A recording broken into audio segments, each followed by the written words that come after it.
নরেন্দ্রপুর থানার অন্তর্গত গড়িয়া স্টেশন সংলগ্ন এলাকায় একটি আবাসনে স্ত্রীকে খুন করে পলাতক অধ্যাপক স্বামী। রবিবার ওই আবাসনের দ্বিতীয় তলার একটি ফ্ল্যাট থেকে এক মহিলার দেহ উদ্ধার হয়। ঘটনার সময় পাশের ঘরে ঘুমিয়েছিল ওই দম্পতির 8 বছরের অসুস্থ ছেলে। পুলিশ এসে দেহ উদ্ধার করে নিয়ে গিয়েছে ময়না তদন্তের জন্য। জানা গিয়েছে ওই মৃত গৃহবধূর নাম এনাক্ষী দাস, স্বামীর নাম সৌমিক দাস, পেশায় স্বামী অধ্যাপক। স্থানীয় সূত্রে জানা গিয়েছে ওই দম্পতি প্রায় 4 বছর আগে সন্তানকে নিয়ে ওই আবাসনে বসবাস শুরু করে। স্থানীয় সূত্রে জানা গিয়েছে ওই দম্পতি প্রায় 4 বছর আগে সন্তানকে নিয়ে ওই আবাসনে বসবাস শুরু করে। প্রতিবেশীদের সঙ্গে তাদের মেলামেশা অনেকটাই কম ছিল বলে জানা গিয়েছে। ওই ফ্ল্যাটের কাজের মহিলা রিঙ্কু অধিকারীকে জিজ্ঞাসাবাদ করে পুলিশ জানতে পারে শনিবার রাত 8টা নাগাদ গৃহবধূকে ফোনে না পেয়ে রবিবার সকালে ফ্ল্যাটে আসে স্বামী সৌমিক দাস।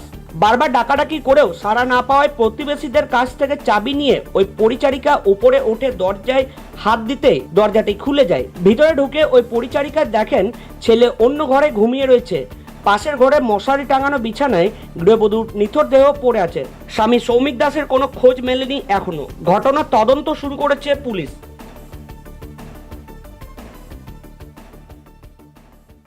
Bureau report, Bangabarta.